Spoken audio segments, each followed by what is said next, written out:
So, more Henry Akin's back game. Let's look at taking the back from the mount, Tyrone's on the bottom. So, let's just say Tyrone doesn't know Jiu-Jitsu, which would be pretty much true. And he's trying to push me off, okay? So from there, I can use my forearm to smear his arm across, and then I'll drop my chest on top of that arm. Now my arm comes underneath, and I find his wrist, and now I have him in the gift drop. So once I have the gift drop position again, if striking was involved, this is a great, even if he puts his hand there, I can bang him and stuff from there. But we want to take the back. So from this position, I posture, I put my hand on the elbow, I slide my knee towards his head, and as I turn him onto the side, I switch to the T-mount, tightening him out. Once I push him to here, again we can share it. From there I'll grab the elbow, I slide my knee up, and then as I windshield wiper my left foot beside his left lat, I roll laterally. I don't sit back, I roll across my hips, and now we're on the back and we can start playing the game. Henry Akins isn't a big fan of that. He doesn't like pulling people on top of him. He much rather to flatten them out. So I'll do this as easy as I can because I'm wearing a cup.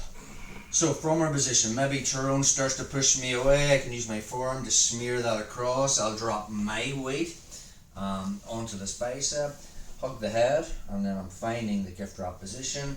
Slide my knee up, start turning him to here. You just turn this way, bro. Perfect. The problem now, if I try to force Tyrone belly down, he's tucked his knees to his elbows, and now he's in a ball. It's hard to roll something that I need him like a log. Unfortunately now he's like a log with branches. So I need to straighten him out. How am I going to do that? So my right hand comes in and reinforces of a double grab at the wrist. I just slide my left knee back, so it was tight to his body.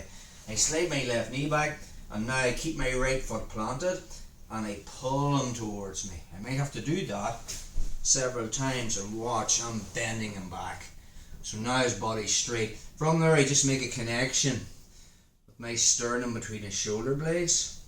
Notice the way I keeping these grips so that when I roll him over, his arm's trapped onto his body. So I just force the roll. My right hook's already in, and space will open up at his left hip, and then I just windshield wiper that foot in. Notice the way Tyrone is looking to his right, which means I find his head with my left, and now the profile's there for our right rear naked choke. Bosh. Let's get another look at that. Let's just say Tyrone does know Jiu-Jitsu and he's not pushing me off. There's loads of ways into it. Maybe I go for a cross collar choke. So I'll open up the lapel, I'll slide my right hand in. Tyrone makes the preferred grip. He wants to work the bridge. The minute he does, from that position, I'm going to find his elbow. I physically don't try to push it across. Okay, I hold it in place and then I move my lat behind it. And then I'll use my lat to smear that arm across, hug the head, and now I've got the gift drop again. So I slide my knee up, I start turning him towards the side, and then I make that double wrist grab, and I slide my knee back and pull him towards me. Slide my knee back, pull him towards me, and now from this position, I put my sternum between his shoulder blades, and as I start to drive him forward, right hook's already in, space opens up at his left hip. Two hooks in. Notice the way Tyrone's looking to his right, which means my right arm is going to be the choking arm because his head's turned that way. He might clamp his elbow to his body, and now I can't get my right hand out, so I'll post my left hand on the mat. I open my hand and I just wiggle, just like this, back and forth to free my hand. Then I lift his head, the right hand comes in, wash, rear naked choke. So that is taking the back from the mount.